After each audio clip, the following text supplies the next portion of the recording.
Hey brothers and sisters! Welcome to the CFC Servant in Light podcast. My name is Mac Quinto. Tara, kwentuhan tayo. Maraming salamat sa ating mga kapatid na nag-share nito, nanonood nito, and yung lahat ng nakikinig. We hope and we pray that the little action that we do, this little offering that we have, is inspiring or at the very least touching your heart or helping you in your mission and what you do here in Couples for Christ. So ngayong araw po na ito, we are blessed, and ako personally, I'm very excited to have this conversation. I'm honored to have with us as a guest ang father figure namin sa pastoral formation. Isa sa mga, I would trust, pwede natin tawaging haligi ng pastoral formation, and a very good friend. Let's welcome po our guest for today, ang aming papang, si Tito Roquel Ponte.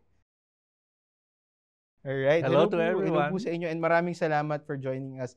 Again, alam ko kung gaano po kayo ka-busy, and I'm sure you have a lot of things to do, but thank you for spending time with us to have this conversation. You're one of the people na talagang madalas nakikita sa harap, nagbibigay ng talk, ganon. Pero maybe a few people know about who Tito Roquel Ponte, who Brother Roquel Ponte is. Maybe you can introduce yourself to us po. Well, my wife Nina and I were married in 1976, and we have one daughter. I believe we joined community in 1982. So that is as far back as almost the time that Couples for Christ began. So what made you decide po to join the community? Well, at the time, I think we were a very private family, but when we attended yung sa kabilang parish namin, yung St. John the Baptist Parish, there was an invitation for a Bible study. So, sabi namin, sige, subukan natin ito, baka mas mag-widen ang ating understanding about our faith. No? So, we joined that. No? And during that time, yung isa sa mga couples na kasama namin doon, they were part na pala of Couples for Christ the year before. So, they invited us and said, okay, sige, tingnan natin so that maybe our family can continue to be more well-versed in not just in our faith, but also in relationship within the family. Kaya pinagbigyan namin yung invitation na yun. And so we joined the Christian Life program in the middle of 1982. If I'm not mistaken, you're not just the second batch of CFC dun sa area na yun, or sa parish na yun, but in general, kasama kayo sa second batch ng Couples for Christ. Tama po ba? At that time that we joined the CLP, the CLP were still held in the homes, kaya sa private homes. But in the parish, when we started, it was about 2 years later na, in 1984. Nagsimula kami dun sa Christian Life program sa San Juan. Taga San Juan po talaga kayo dito? Opo. When I was born in San Juan and I was raised there, and your tita Nina and I were classmates when we were in elementary. Doon na kayo nagkakilala ng Tita Nina Ponte talaga? Magkakilala na kami, pero siyempre hindi pa kami nagdiligawan. Nung time It was much later when we were already in college. Okay po. Paano ba kayo nag-start na mag-court kay Tita Nina? Well, she was studying at UP and then I was studying at Don Bosco. But I think there was a class reunion for our elementary class of 1962, I believe. Kaya doon kami nag-meet kasi we were the officers of our graduating class. Kaya, and then naturally it started that way, and within a few years we were already going on date, and then we were married in 1976. When you joined the Christian Life program, did you expect that Couples for Christ would grow as big as it has grown sa panahon na to? No, I thought that it would just be a small group. And sabi ko nga, I'm a very private person. Had I known that I would become a leader of Couples for Christ years later, baka hindi na ako nag-join. But I think that was really the plan of God for me. And I thank the Lord for giving me that privilege of living that life from there on in. And I continue to really thank the Lord for the life that I'm living right now. Buti na lang dito hindi nyo alam na lalaki to ng ganito. Kung hindi namin kayo nakilala. Hindi namin kayo naging kasama. One of the words na madalas ko pong naririnig from you is yung pastoral accompaniment. And it has been a buzzword in the church, I think, for the past year or years. Even before the pontificate of Pope Francis, naririnig na po natin yun. Pero maybe not a lot of people understand or know what pastoral accompaniment is. Baka you could explain po kung ano ba yung ibig sabihin ng pastoral accompaniment. Alam mo, Mac, yung word na pastoral na yan very familiar word dyan sa Couples for Christ, especially when you take up the MAR 1, the Talk of Christian Couples, a pastoral team. And it denotes a caring relationship, and a shepherding relationship, and that is really the setup or the structure that we have in community, hindi ba?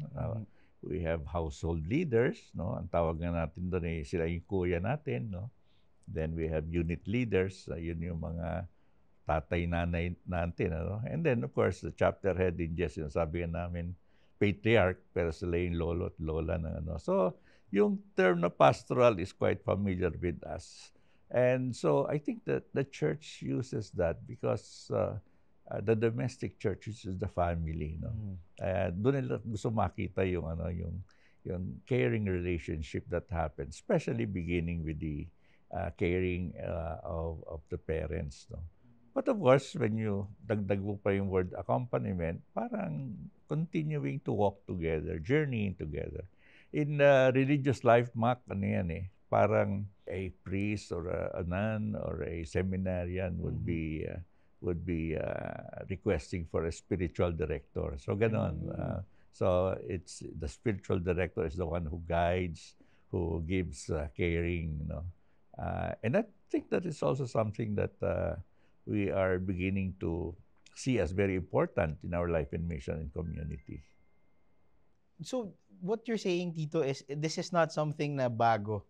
In a way, parang naging buzzword nga po siya for the past years, But it's good to know that even in Couples for Christ, matagal na po natin itong ginagawa. And not only in CFC, pero kahit sa ating tahanan, yun po pala talaga yun. Na baka nakakalimutan ng mga tao na yun pa rin yung ultimate goal or yun talagang ginagawa po talaga natin within the family po talaga. Aside sa mga may asawa, sino pa po yung mga nangangailangan sa tingin nyo nangangailangan ng pastoral accompaniment within the context po siguro ng Couples for Christ?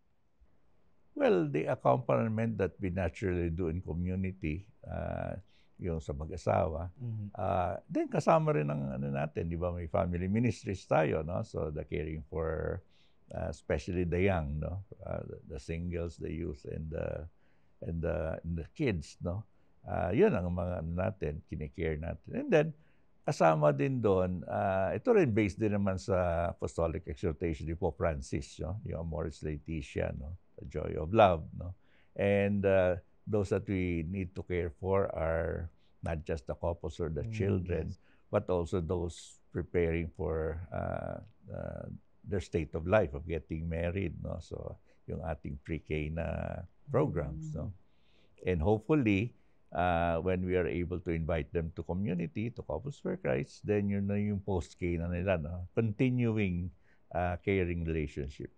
But aside from that, talagang medyo grabe na at matindi na ang attack on the family ngayon.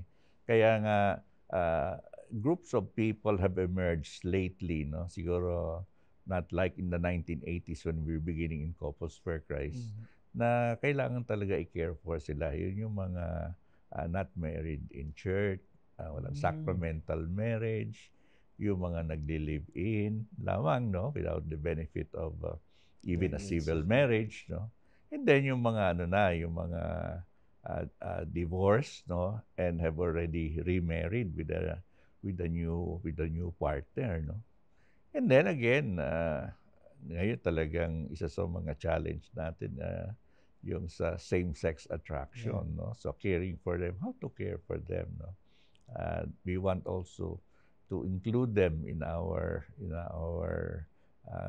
evangelization, the way that we care for people, So kailangan din natin maintindihan ano ba yung mga dapat nating ihanda o i-train ng ating mga leaders, how to care for them, no? How to care for them. So caring for people in difficult and irregular situations is also one of our target groups. Amen, no? Tito, matanong ko lang po, since you mentioned before na ito rin naman yung ginagawa natin sa CFC, ito rin yung ginagawa natin sa family and all those things. How did you get involved doon sa talagang pagfo-focus or pagbibigay ng focus sa pastoral accompaniment? I was thinking about that nga. And what comes to my mind immediately is the year 2016 when Pope Francis issued the Amoris. apostolic exhortation Amoris, no? Amoris, no? And then right after that,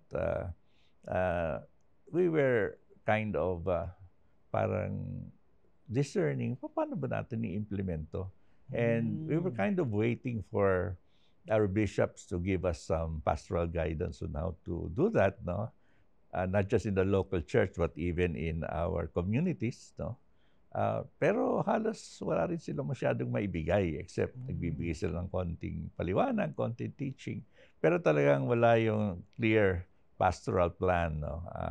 There were a few dioceses in the different countries na nagbigay, so ginagamit ko rin basis. Pero Mac, I think what also triggered our way of accompaniment is I think about the following year siguro 2017 when your Tita Bernie Cuevas finally persuaded us to attend the spiritual direction and retreat giving courses given by the Central for Ignatian Spirituality CIS, sa CIS, no? Na nagko-collaborate din tayo ngayon sa kanila, no? And having attended that, it opened my eyes na sabi ko, napakaganda pala no, may konting program talaga, hindi yung parang the way that we just learned how to care for in the community, being trained as household leaders, no, and unit and chapter leaders, no, even beyond that, no. But what actually interested me was now we can have a way, first of all, to train people so that they can care also people and try to really launch this pastoral accompaniment as a help, no. Of course, not just in the structure that we have, no, kasi okay naman yung ating training at yung mga teachings doon eh. But for these people that are being targeted, those in difficult and irregular situation, which I think they would need special care, no? Hindi yung basta parang yung household natin, yung topics natin, yung one-to-ones natin. Of course, that is a very good help for us. But for some people who are in difficult situations, hindi talaga pwedeng yung regular natin, caring natin sa household o sa ating regular teachings. No? Again, sabi niyo naman po, ito matagal na talaga natin itong ginagawa. Eh. Yes. Early on pa lang ba, na-recognize niyo na yung kahalagahan nito sa buhay po ninyo bilang Couples for Christ? Well, personally, I think we have been benefited by our leaders in the way that they have guided us. But at the same time, they have also given us this challenge, no, to also not just enjoy it for ourselves, no, be also an instrument so that people can still encounter the Lord, no, in whatever way the Lord would want to reach them. No. Kaya nakikita natin na nandun na yon, and but the Lord is just giving us the opportunity to be of service to these people who are very much in need. Ito reality siguro to sa mga kapatid natin, no? Because when you're in a household, you're with different personalities. Correct. Iba-iba talaga yan, ng ugali, ng pagpapalaki, on how they deal with issues or with things. Paano natin pwedeng gawin na maalagaan talaga natin sila or mapakitaan natin sila ng pagmamahal na kahit na in a way we disagree with them or meron tayong ibang opinion sa kanila, yung mga ganun po. Well, siguro ang isa sa mga tinuturo sa atin is to really be more patient, more understanding, no? uh, and then to be to listen more, no, and having that kind of encounter with them, understanding them better, and listening more. Then we get to know them, and then we are able to really parang give them the kind of help that they would need, no? Kasi kumbaga sa ano, parang sakit din yan, iba-iba rin yung sakit, kaya kailangan yung treatment na ibibigay mo, ay yun talagang makaka-address pangangailangan lang. If you remember, Pope Francis would always say that, oh, the church should be like a field hospital. Kaya yung mga sugatan, kailangan alagaan mo na yan, nurse them back so that they can really find themselves again, no, and start life over again, no? Hopefully that will bring them back to the fold of the Lord, no? So Tito, was there a time nung kayo ay member ng Couples for Christ or when you were starting in Couples for Christ or a starting leader na may na-encounter kayong tao na parang ang hirap namang mahalin nito, and how did you still continue to accompany that person, or paano kayo nag-decide na hindi, sasamahan ko pa rin talaga to at a-accompany ko pa rin talaga to? Well, Mac, hindi naman siguro mawawala yung gano'n, ano? And we always would really try to be more patient and understanding.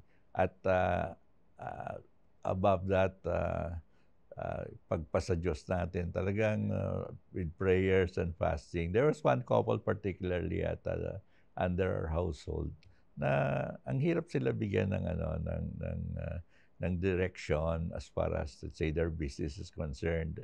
They were more talagang siguro naman that's because that's the need of the family, providing for the needs of the family.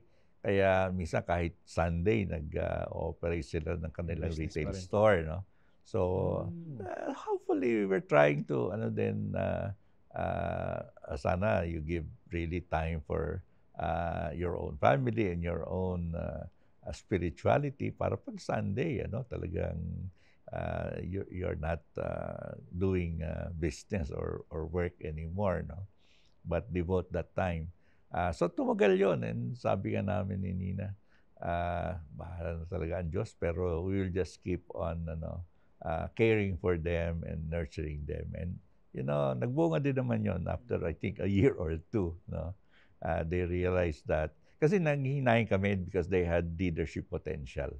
And when they finally decided to really devote Sunday as a time for family and for being with the Lord, then naging leaders sila, and then later on I think they even became chapter leaders, no, in our own area in San Juan. Amen, Tito. So I want to ask Tito, no, kasi we've been talking about pastoral accompaniment, and in your own journey, your own personal journey. Kayo personally, Tito, was there a time, or can you share a time in your own life that you recognize yung kahalagahan ng pastoral accompaniment or ng spiritual accompaniment?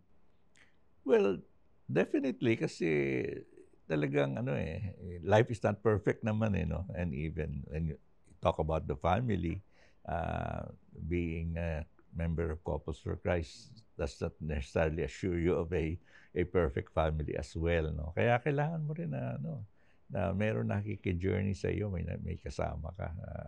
I think about last week we attended that recollection mass of Father Joel Hason, no? And he talked about three things, di ba? Sabi niya, sa community, kasi pinattern yan after the first Christian community after Pentecost, no? Sa community, walang nag-iisa, no? So, napaka-importante na that you realize na you're never alone, and then someone cares for you, and then you need to care for someone. Tapos yung pangalawa na yun, walang nang-iisa, no? So, we're not taking advantage of each other, but we are there in a relationship so that, first of all, it can be mutually beneficial, pero nakakatulong tayo talaga sa bawat isa ayon sa tinuturo sa atin ng Diyos, no? At yung pangatlo, walang hindi nakikiisa, no? So, communion. So, siguro yun ang isang bagay na I really try my best to be part of the community in full communion. And then yun din dapat ang maging desire ng isang leader, na yung people under his care, no, that are also in full communion with one another, and with the community. No? Of course, later on with the bigger church. Pero napaka-importante doon sa ating, lalo sa ating small groups, no? Yung full communion na yun, which is really part of accompanying each other, walking together. Opo. Walking together is really important, or journeying with each other. Yes. And I really like the idea, Tito, na even before yung mga episodes natin, we always go back and nagbo-boil down pa rin talaga sa household, no? Mhm. And yung communion ng bawat isa, yung community, makikita talaga natin na buhay talaga sa household po Correct. natin, no? Yes, right. So Tito, how important is the household sa inyo bilang isang CFC member dati, bilang isang CFC leader, personally, gaano po kahalaga ang household sa buhay natin bilang community po? Well, there are two very important elements in our community life. First of all, the small groupings that we have, and then the bigger grouping starting with the chapter. No? Mm. Pero so those two things, ano yun, sa akin, ano yun, sacred yun. Kaya I myself, I try to protect that even if I was so busy going on mission in the years past. No? I always try to protect Mondays, which are household meetings, and then one Sunday and one Tuesday, no, where we have our teaching. As much as possible, I don't want to absent myself. Well, unang-una, ano yan it is there that you also draw life, no? But at the same time, you also be part of the community, no? And that you are there to mutually care for one another. And that helps you grow, but at the same time, you also help other people grow, no? So, napakahalaga ng household bank at saka ng ating mga chapter assembly, mga prayer assemblies natin, no? Amen, Tito. Tito, matanong ko lang po, no, because I don't know if our dear brothers and sisters know this, but Tita Nina, if I can ask about Tita Nina passed away nung start ng, towards the beginning of the pandemic. Correct, yes. And alam ko po, Tito, that at that moment, wala pa talaga nagkikita-kita, hindi pa tayo pwedeng mag-gather. Was it difficult to deal with that nung time na si Tita ay nawala, na you didn't have that much contact with the people na yung physical contact or yung makasalamuha sila sa gatherings or the fellowship that we have po? Well, that's I think that's a difficulty that many, if not all, were experiencing. Siguro ang babalikan mo lang, Mac, yung spiritual grounding mo, no? So I really appreciate the training on spiritual direction and retreat giving, which I believe that was about 6-7 years ago. And that was where really I deepened my prayer life and my contemplative life. At yun ang malaking tulong, no? Yung grounding mo kay Lord at yung pakikipag-usap mo sa Kanya araw-araw. Very important yung prayer na yun, being connected with God. No? But at the same time, because of technology, natulungan naman tayo to keep connected online, ano. So, pero iba pa rin naman yung yung talagang physical engagement, and we thank the Lord that we are over the pandemic now, no. So, na-resume na natin yung ating physical meeting or face-to-face meeting, no. But again, babalikan ko uli yun, yung spiritual grounding, which really comes from your relationship with the Lord through prayers, and of course, through sacraments. So, when we do pastoral accompaniment, importante rin po ba yung spiritual grounding na yun? Definitely, kasi hindi ka naman pupunta doon ng parang yung parang bahala na kung anong sasabihin ko at yung gagawin ko. Kailangan pinagdadasal din natin, lalong-lalo na kung alam mo na yung issue, at alam mo na yung problem ng couple o nung person, no, then you kind of pray on Lord, ang pinakamagandang approach dito. Sometimes pakikinig lang din, just listen, no. But most of all, being connected with the Lord, so that even during those moments of encounter, then natutulungan ka rin to be able to approach it in the best way possible, so that maging beneficial or fruitful yung inyong pag-uusap, no? I'm sure na nakikita niyo na ang pastoral accompaniment is something that's very important sa buhay ng isang tao. Tama po ba? So, by any chance dito, meron na bang nakapagkwento sa inyo, nakapag-share sa inyo ng parang victory story nila because of people accompanying them or journeying with them po? Ay, marami na, Mac. And it's important just to take note na hindi naman tayo yun. Ano? It's really the Lord who changes the hearts and minds of people. So, ang importante rin na ginagamit rin tayo ng Panginoon. And there have been a number of transformation that are very dramatic, no, na experience ko na in community, and even when we serve as spiritual directors during the programs of the Center for Ignatian Spirituality, no. Kaya nakaka-encourage yun na ipagpatuloy yung ganong approach so that there can be more and more people who will be touched by the Lord, no.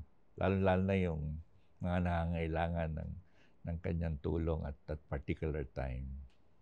Amen, Tito. Tito, ito maganda po sigurong itanong din to at malaman ng mga kapatid natin. How would we start trying to accompany or to try to do pastoral accompaniment pag meron kaming na-encounter na taong feeling namin ito kailangan to na madamayan or masamahan or ma-journey together? Paano po kaya ako magsa-start or kami magsa-start pag may ganun po? Well, kung member ng community, hopefully yung ating pastoral structure, no. Pero minsan may time din naman na hindi na kaya talaga ng ating regular pastoral care, no, within the household or within the chapter. So, in the program that we have for pastoral accompaniment, meron tayong mga trained counselors, trained spiritual directors, who can reach out or who can make themselves available, no? So these people can be helped. But in a more organized way, no, now we're starting to engage with the sectors here in Metro Manila first, no. In fact, yung ating sector, Central A, sinisimula na ito, yung mga beginning, mga groundwork lang. And hopefully, with the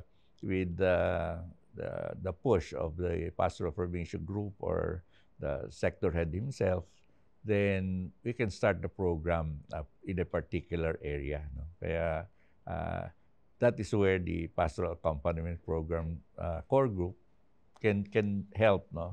First in training and also identifying what are the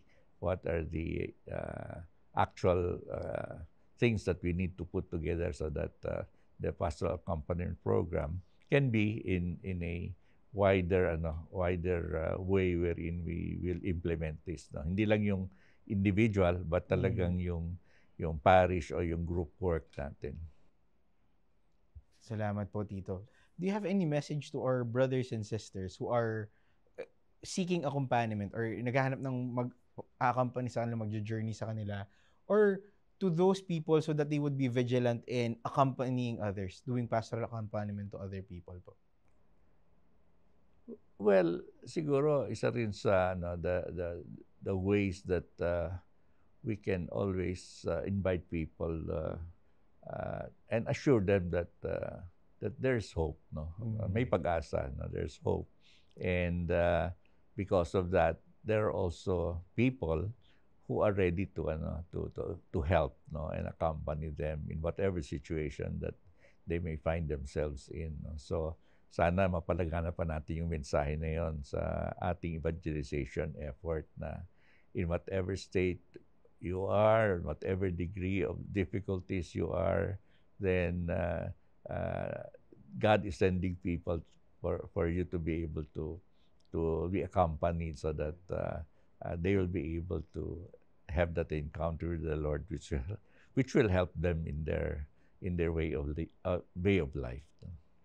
In the context of community, message to the people, to our brothers and sisters na nahihirapan mag-alaga ng kanilang household or struggling in taking care of their households, and to our brothers and sisters din na feeling nila hindi sila naaalagaan or merong ganong feeling na hindi sila na-journey ng kanilang household head po.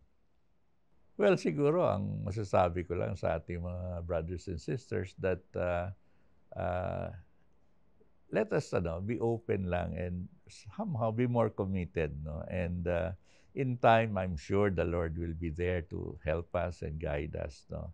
And there is no hopeless situation, but when God is there and people are genuinely caring for people, then there is really hope for our families especially.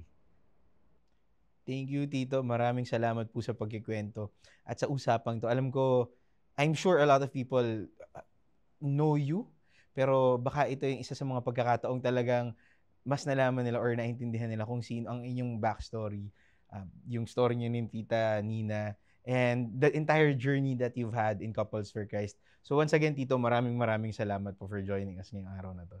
Thank you, Mac. It's a privilege. Amen. So, brothers and sisters, again, thank you so much for listening. Pastoral accompaniment is something na hindi naman talaga bago. Pero, in the past years, parang maraming taong naninibago dito. But as Tito Roquel mentioned to us or reminded us, this is something that at the very beginning, we have been doing here in Couples for Christ. So, I hope and I pray that we continue to do this. If you noticed, even the past episodes, even the past conversations that we've had, it always go back to the household.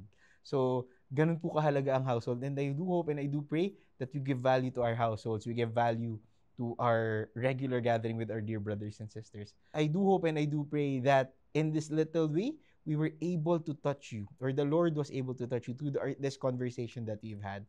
So mga kapatid, muli po, this is the CFC Servant in Light podcast. I am Mac Quinto, and with our guest, Brother Roquel Ponte, Tito Roquel Ponte, ang aming papang. Maraming salamat po sa pakikinig. Next time po ulit mga kapatid, tara kwentuhan tayo, and God bless you all.